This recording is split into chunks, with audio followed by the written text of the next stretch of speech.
análisis de tópicos es de qué están hablando, cuáles son las cosas que están diciendo. Son dos variantes o centros. Entonces, la parte de análisis de sentimiento más o menos funciona así. Tenemos datos que vienen de texto y los convertimos en tokens, ¿no? Los tokens siempre son palabritas, ¿no? Y bueno, este es un ahorita, no, de hecho no suelo crear eso, pero esto no se puede, es nomás la manera en que la máquina lo lee, cómo hago mis matricitas de datos. ¿Y por qué decimos tokens y no palabras? Porque podemos hacer token hablando con los enigramas.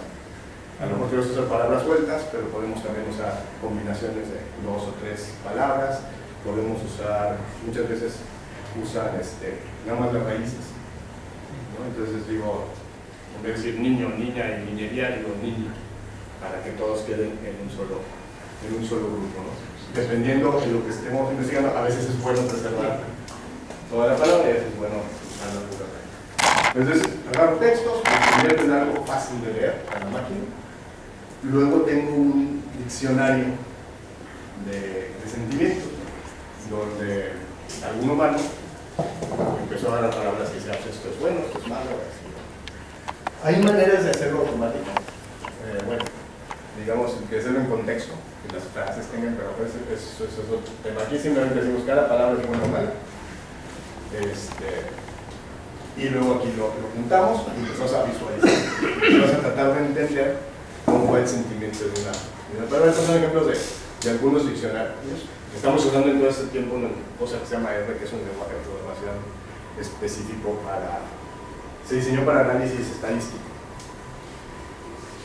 Y pueden ver aquí, estos son los principales diccionarios en inglés. Y son más o menos las palabras que tienen, ¿no? Y los normales son los nativos, entonces, por ejemplo, en tenemos la palabra ábaco. Este es un diccionario que tiene varias connotaciones, entonces habla de confianza, de miedo, negativo, de tristeza, etc. Hay otros diccionarios que no son binarios, es triste o bueno. Pero la idea es que podemos utilizar este diccionario para empezar a tratar de entender el tono del texto que se está hablando. Aquí quieren comentar eso, ¿por qué en inglés? Y no sé quién mencionaba, tú hablabas de cosas en español, ¿no? Alguien decía cosas en español. La mayoría del trabajo se ha hecho en inglés, entonces hay muchos diccionarios, hay muchas cosas ya desarrolladas para leer inglés, curiosamente para leer hindú, para leer árabe, ¿no? Pero en español hay menos, sí hay, pero hay mucho menos. Nosotros tenemos retos como usamos acentos, muchas cosas que no existen en inglés, no es un poco más complejo el español en esa parte y a veces complica la vida. Entonces, sí, por ejemplo, bueno, tenemos muchas versiones de español, ayer hablamos también de eso, ¿no? Entonces, mucho de lo poco que hay en español es español, no de España. Entonces, si dices sos, a lo mejor esta palabra no existe sois. Entonces, hay que, pues es parte de lo que necesita estar, ¿no? de desarrollar más contenido específico para el español. Por eso me cuesta en inglés. Aquí es un ejemplo de esta Jane Austen, ¿no? Una novela. Son varias, ¿no? Este es Sense and Sensibility, Pride and Prejudice y otras, ¿no? Entonces pueden ver este valor de los sentimientos, ¿no? Positivo o negativo. Entonces se puede leer un poco cómo va el ritmo, ¿no? Aquí todo empieza pura felicidad. Ay, van corriendo en las abuelitas. Ay, fue una flor y ella era tan bella, como no sé qué. Y de repente algo pasó, ¿no? Y entonces, no sé, el papá no la quería, algo así, luego todo se arregla, luego se pone así en el pelo y así, ¿no? Entonces, podemos más o menos entender cómo va esa estructura, ¿no? Y en general, ¿no? Los que saben escribir cuentos dicen eso, ¿no? Que siempre tiene que haber, hay una historia, luego no hay un conflicto, ¿no? Entonces todo se va a la regla y de repente se arregla el conflicto, ¿no? Y eso pasa por capítulos porque si no nadie lee una novela hasta donde todo se arregla en el capítulo 200, ¿no? Entonces siempre hay problemas chiquitos, se arregla y hay un problema grande que se arregla al final, ¿no? Entonces vamos así, luego, todos son tristes, de repente, y aquí se ve un pico así, no es como, todo es feliz, ¿no? De repente Thanos mata a todos y luego, en la segunda película y veo parecido, ¿no? Entonces, esto nos describe ese tono y lo podríamos comparar contra otro tipo de autores y ver si, aunque todos hacen ese tipo de cambios, Bueno, unos son más alegres que otros son más oscuros, otros son más serios. Aquí, por ejemplo, es el mismo libro, Sprayer and Prejudice, pero hicimos 3 diccionarios diferentes. Se pueden pegar varios criterios sociales. Y ven cómo cada diccionario tiene sus cosas que captura y que no son idénticos. Pero de algún modo van más o menos midiendo el mismo. Pues no es así perfecto, finalmente el lenguaje no es estructurado, pero aún todas las herramientas nos llevan a algo similar. Está triste, está contento, cosas así. Aquí hay otro asunto, ¿no? ¿Cómo voy haciendo ese sentimiento palabra por palabra? Entonces les tengo mi valor, ya sea binario o de esa relación, y les digo, mira, estas son palabras positivas que aparecen en la narración, y estas son palabras negativas. Pero sigue la parte humana, ¿no? Entonces aquí tienes la palabra miss. Entonces la palabra miss, aquí el diccionario piensa que es perder algo. O sea, pues es algo que falta, entonces es negativo. Pero esta muchacha está hablando de una muchacha. Entonces, no se quiere, no sé qué tal. Entonces aparece mucho eso le da un peso negativo, pero bueno, necesitamos un humano que descubra, igual como ratón y ratón, que este miss no era el miss que estamos hablando, y hay maneras de irlo filtrando. En lo que hicimos nosotros era mucho eso, ¿no? Ya teníamos la cosa, a ver, aquí pasa, esta palabra está, vamos a quitarla, se vuelve a poner el proceso y cambia esa interpretación. Entonces todavía tenemos ya buenos humanos, es una cosa más. Aquí otra vez, esto es muy simple, pero esta es una nueva palabra, es un poco más sofisticada, donde tenemos todo lo negativo para un lado y todo lo positivo para el otro. Y es útil, ¿no? Porque nos damos cuenta de eso, ¿no? Hay algo raro que está haciendo el programa, no está entendiendo ese contexto, necesito corregir.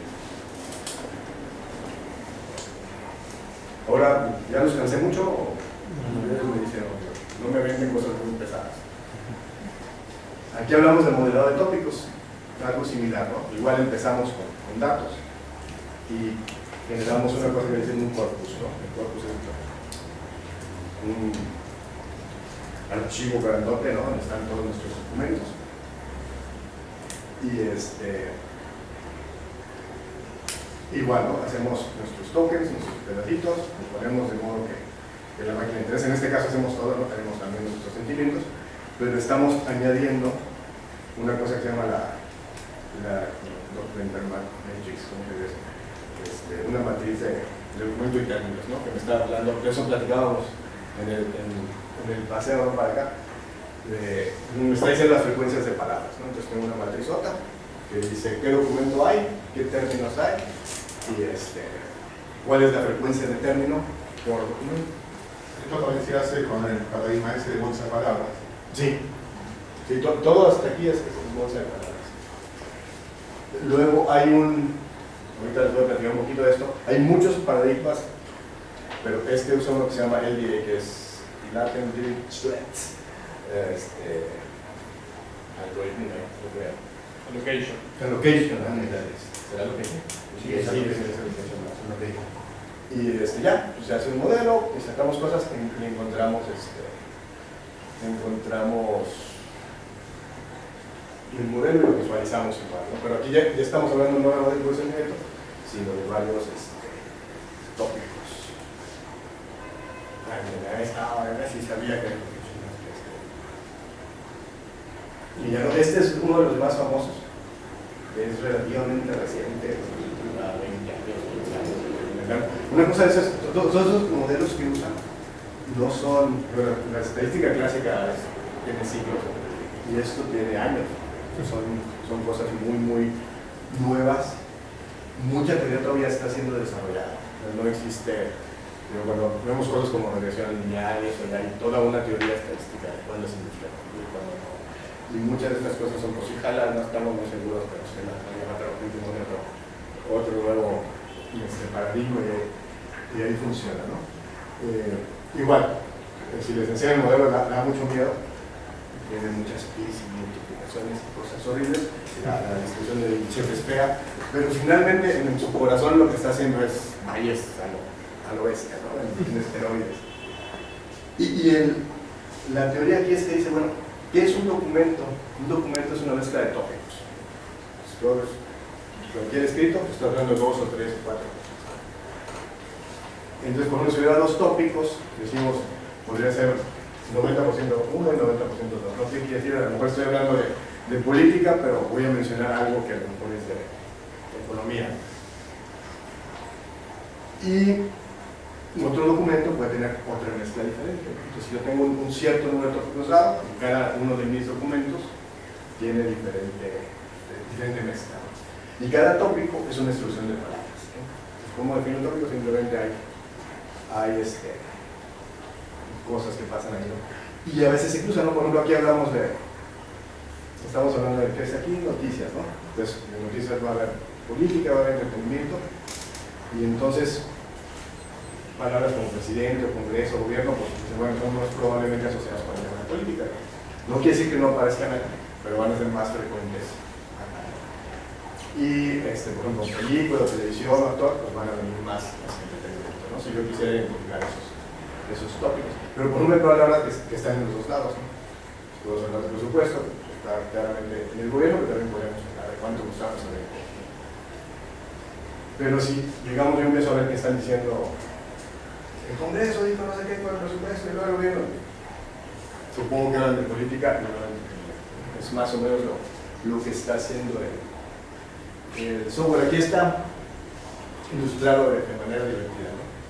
Entonces, este es un documento y lo que tiene es varios tópicos, ¿no? Cada tópico está codificado con un color y cada tópico dentro tiene una distribución de palabras. Entonces yo veo esta palabra de aquí y digo, pues esto está asociado con este tópico, y este tópico dice vida y organización, evolución. Entonces digo, bueno, a lo mejor están hablando como de genética, acá es genética, aquí a lo mejor sería biología.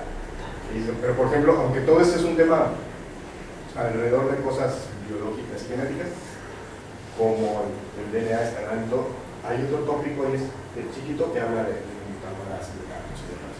Entonces el autor está hablando de cuestiones biológicas y genéticas, pero hay un contexto también de cómo calcular cosas, ¿no? Y eso es lo que hace este algoritmo, ¿no? Empieza a identificar estas relaciones y me genera la distribución de tópicos por documento y la distribución de palabras por tópico. Entonces, esto es nada así en general, ¿no? ¿Cómo funciona? Todo esto es hijo del aprendizaje máquina, ¿no? El machine learning. Pero sí, estos tópicos están predefinidos. Buena pregunta, no. Hay maneras también de buscar tópicos, pero en este contexto la idea es, yo no sé qué hay ahí, ¿no? Yo lo que sí tengo que definir, que lo ven una vez, es cuántos hay. ¿Cuánto?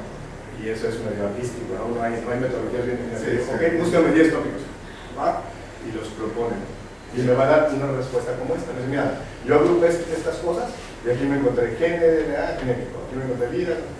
Entonces, yo los empiezo a ver y digo, ¿tendrá sentido o no? Prueba con 3, a ver qué pasa. Ajá, entonces pruebo con 3 o con 17 y así, ¿no? Hasta que de repente digo, ok, ya me están diciendo algo correcto. No hay una manera, hay ciertas cosas medio más fáciles de optimizar, hay unas cosas que dicen, no sé si lo tengo aquí, pero una es exclusividad y la otra es coherencia semántica. Entonces, idealmente tú quieres que tus palabras sean exclusivas y semánticamente coherentes, ¿no? ¿Por qué exclusividad? Porque si tú agarras un libro, pues la palabra la va a estar en todos lados, ¿no? Sí, pero eso no me informa mucho. Pero si tengo muchos documentos, yo castigo ese la. La sí es muy frecuente, pero no es exclusivo. Entonces no me está hablando de ese documento, me está hablando de igual en general. Pero no es mágico, ¿no? A veces cuando dices, no, son 10 tópicos, y otros dicen, no, esto no tiene sentido, es demasiado, no necesito 3, o no, necesito 18 porque hay más detalle, ¿no? Entonces es entregarte ciencia, ¿no? Usas un poco la máquina para que te dé ideas, pero no es el que... Y también depende de qué quieres hacer, ¿no? Yo quiero interpretar la dirección general de la conversación o quiero saber algo. Pero sí, la máquina es la que averigua qué tópicos estamos utilizando. Entonces normalmente siempre pasa así, ¿no? No nada más en cosas de texto, sino ¿Puedo hacerle una pregunta? Sí, claro.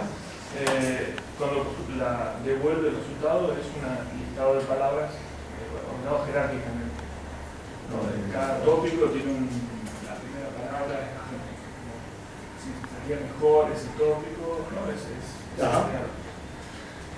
¿Cómo construye esas jerarquías? Porque en general no son, digamos, las palabras están muchas veces están en todos los tópicos. Y a veces he visto que están bastante arriba en la jerarquía. A ver si te entendí, pero no creo que se pueda. Entonces, como platico, sí, las palabras se pueden cruzar, ¿no? Sí. Puede haber una palabra en un tópico y otra en otro. Pero sí, lo que estoy haciendo un juego promedio donde digo, bueno, aunque esta palabra esté en estos 2 o 3, dada su frecuencia y demás, lo más probable es que esté aquí.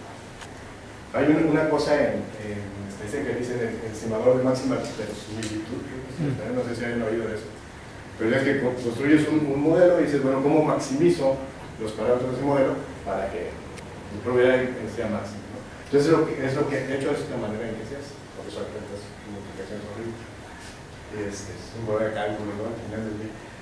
Y entonces empezó a asignar, no quiere decir que sean perfectos, pero digo, esto tiene mucho más probabilidad de estar en este tópico con eso.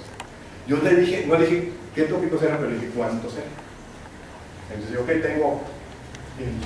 dije que identificara 4. Entonces por documento me va a decir, este documento habla de estos 3 tópicos.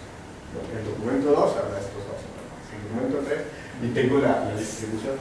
Entonces, por ejemplo, ahorita nos vamos al ejemplo real, pero cuando estábamos hablando de las cosas del Congreso, había documentos que eran bien claros, ¿no? Habla de los derechos de la mujer, y el 90% es eso. Y había otros documentos que eran como la introducción de, fíjense que a los miembros del Congreso, por la vida en entero, que fue un héroe. No, pues habla de política, habla de economía, habla de... O sea, no, aquí es como un tipo de introducción, una cosa así donde hay mucha información que va en el foco, y otros eran no sé si eso sea un poquito lo que preguntabas. Lo que devuelve digamos, como resultado es una lista de palabras que son siempre las mismas, o sea, muy sí. Misma lista de palabras y cada tópico sería como distinto al otro en función de la posición de esa palabra, en función de su aparición, digamos. Y en ese listado que lo exactamente, sí, de hecho. Y ya ha pasado que una misma palabra aparece en lugares bastante altos, distintos. Por eso, técnicamente, cómo es el cálculo de la asignación de esa palabra a un tópico de su jerarquía, porque no es la exclusividad de una palabra lo que le asigna a un tópico u otro, porque todas las palabras están en todos los tópicos. Exactamente.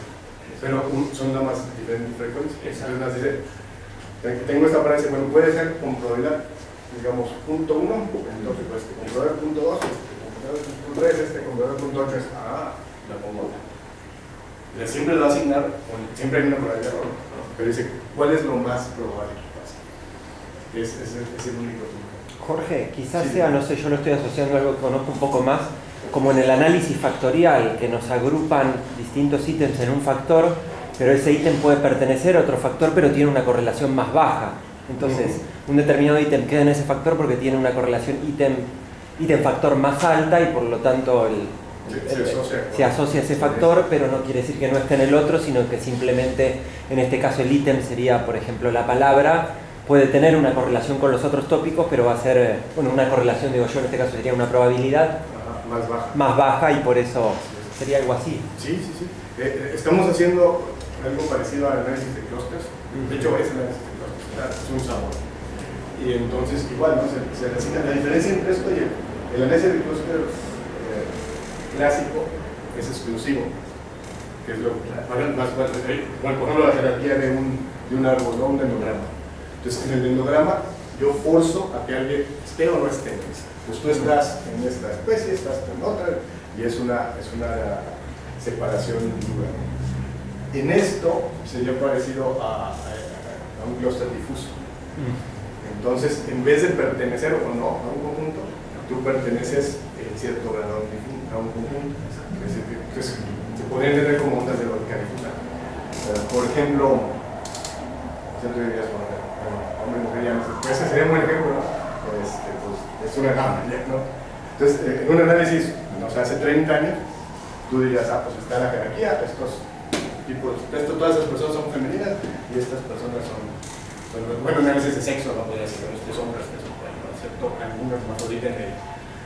Pero haces análisis de género y dices, no, pues ¿dónde están? Entonces, bueno, parece un poco más como lesbiana, pero parece un poco más como lo que sea, pero realmente no puedes decir, tú tienes género B, entonces es más difuso. Pero sí, eso es confuso porque toda nuestra educación más clásica es verdad que las cosas son o estás o no estás. Y aquí no, es estás en cierto lado. Por ejemplo, eres joven, ¿no? ¿Quiénes son jóvenes? Pues está bien claro que la gente que tiene un año, pues es joven, ¿no? Los que tienen 98, pues aceptamos que digamos, ya no son jóvenes. Entonces, ¿cuándo dejas de ser joven? A los 40, a los 18, a los 17. Entonces, ¿qué es lo que está pasando? Que te vas, lo que ahora eres menos joven, ¿no? Pero no hay una rayita de día, ¿no? Cuando cumples 24 en ese momento ya no eres joven. Excepto para cuestiones legales, ¿no? ¿Qué es 18 o 21? Pero realmente no hay, o sea, nunca eres un adulto o no eres un adulto, o eres cosas así. Entonces, es ese tipo de lo que sí es más es más confusa, pero si no sería imposible por lo que tú dices, ¿no? No hay ninguna palabra que pueda en un solo lado. Entonces, esto nace a acomodarles la idea de que está pensando la máquina, ¿no? Hay un proceso, y eso es importante, que es en la gestión de los datos. Ahorita tú comentabas al principio, la parte cuando haces el modelito y salen esa parte sexy, emocionante, ¿no? Pero el 98% del trabajo es de dónde sacan los datos, cómo los metes y cómo convences al modelo que se los coma, ¿no? Entonces, esta parte de gestión de datos es toda una área de investigación, ¿no? ¿De dónde salen esos datos? Están ya digitalizados, están a mano, están escaneados, son imágenes, ¿qué son? Están en español y tienen sus cosas, están en chino. Entonces, ¿cómo le hago para leerlos? Y aquí puede haber muchas entradas, ¿no? En documentos reales podemos encontrar cosas que se ven digitales, pero son imágenes. Hay una foto, a mí no me dice que hay palabras, ¿no? O sea, hay que hacer un proceso de OCR para que empiecen a reconocer caracteres y los transformen en datos. A lo mejor están en Word o algo así, entonces es mucho más fácil, se puede leer, pero a lo mejor Word tiene cosas que son también objetos, no como los espacios en blanco y demás, hay que ver qué hacer. A lo mejor es papel, ¿no? O sea, alguien los escribió, pues necesitamos un proceso para que alguien lea esos papeles escritos a mano y los meta. A lo mejor está en una tabla de Excel, etc. No puede haber mucha diversidad, ¿no? en eso. Y la misma, puede ser la misma cosas del siglo XIX, pues, a lo mejor unas son fotos, otras están en libros y manuscritos, otras están digitalizadas. Entonces, este proceso puede ser muchas cosas diferentes. Y la idea es, hago todo, lo pongo en un lugar, ¿no? Eso lo ingiero. Ya lo tengo, pero eso no quiere decir que esté bonito, ¿no? Ya lo entiende la máquina, pero ya, es una serie de esto, ¿no? Entonces hay que limpiarlo.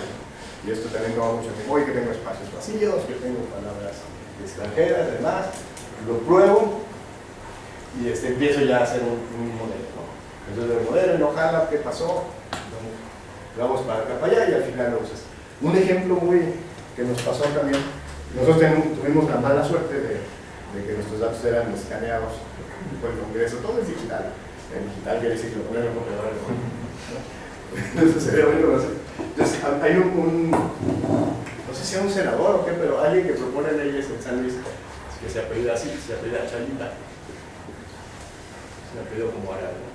Entonces, parte del proceso de reconocimiento de caracteres, lo que hace es que lee, no trata de interpretar las cosas y luego checa con un diccionario para decir, a ver, pues sí, está bien, ¿no?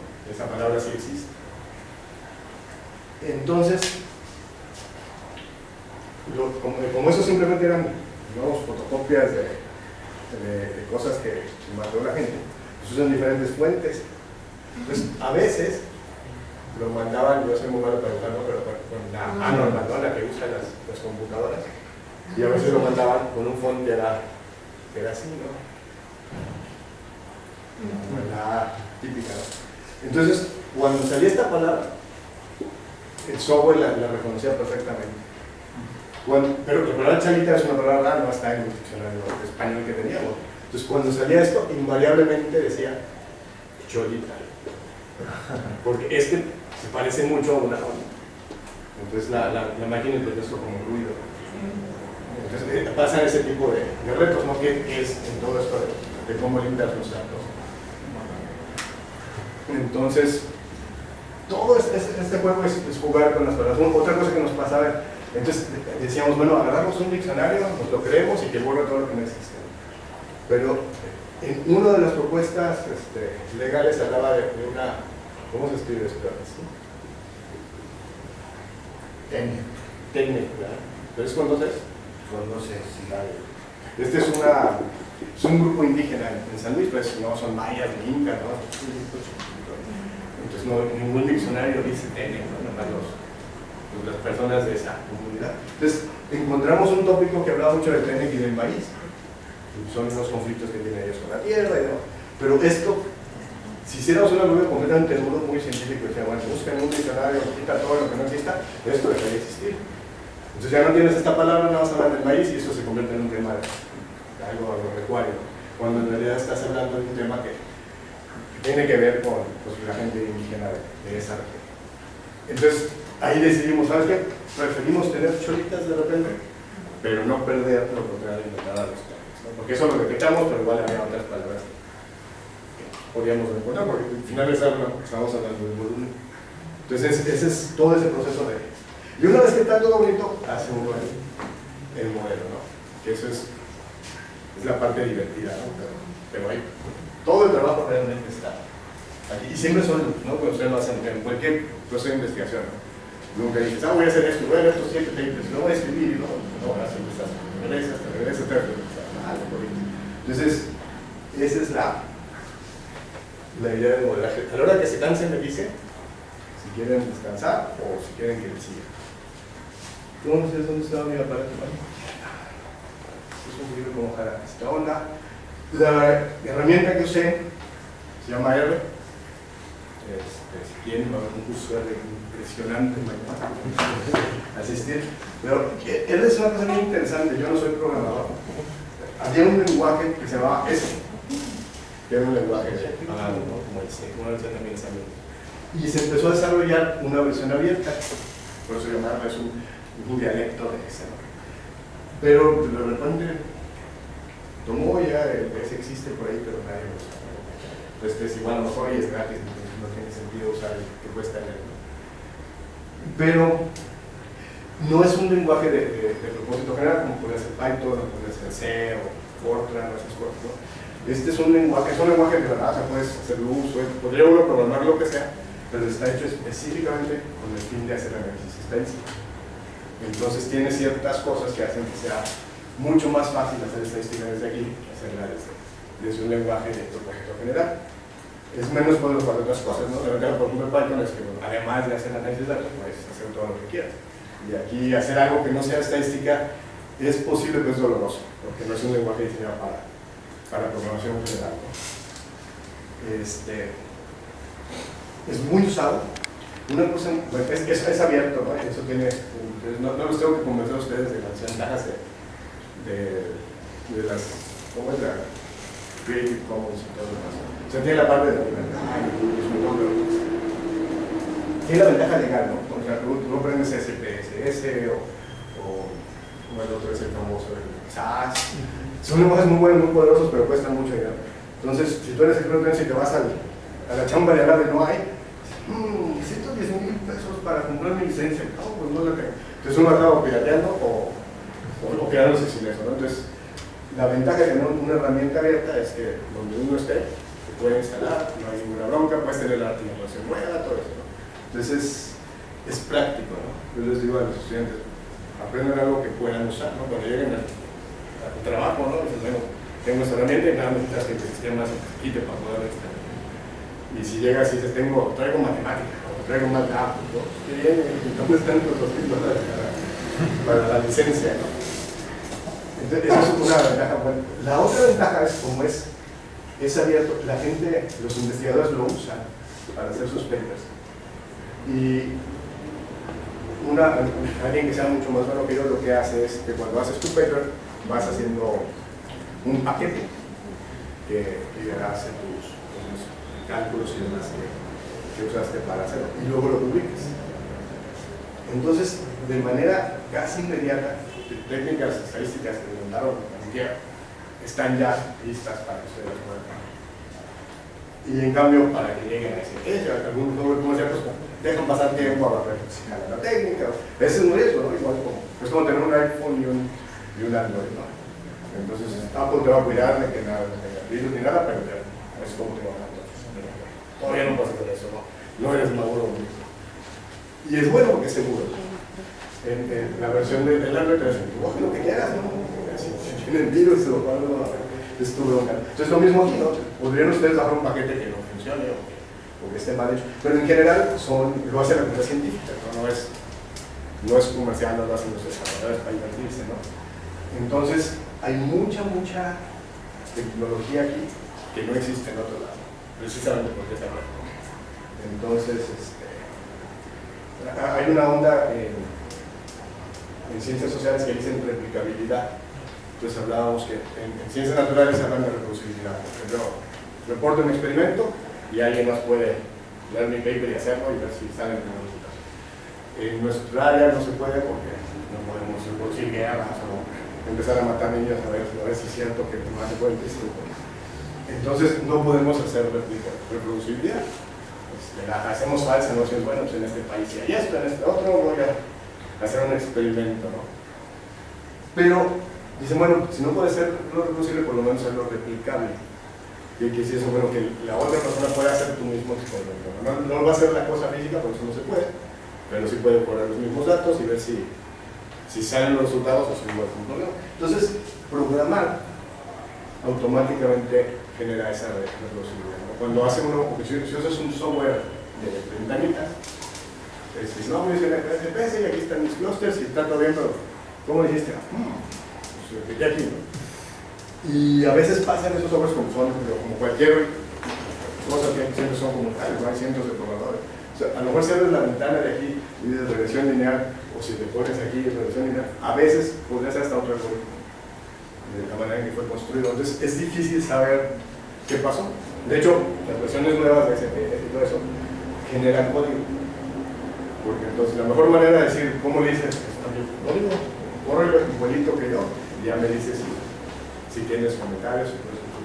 Entonces, hay un movimiento fuerte que dice es mucho mejor para fines científicos escribir tu código que usar un paquete porque no te puedes equivocar, ¿no? Si te equivocas no corre. Entonces, si el código está bien, pues mis resultados corresponden a ese código.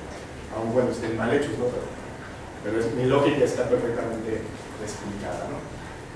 Luego, bueno, como hay mucha actividad, siempre hay bibliotecas, ¿no? Volviendo a la idea de los teléfonos, ¿no? Entonces existe lo que se llama RBase, el lenguaje original, pero todos ya están saliendo paquetes para hacer diferentes cosas que podemos usar, y ahí todo es licencia abierta y demás, y jala en todo, ¿no? Jala en Microsoft, jala en Windows, jala en Apple,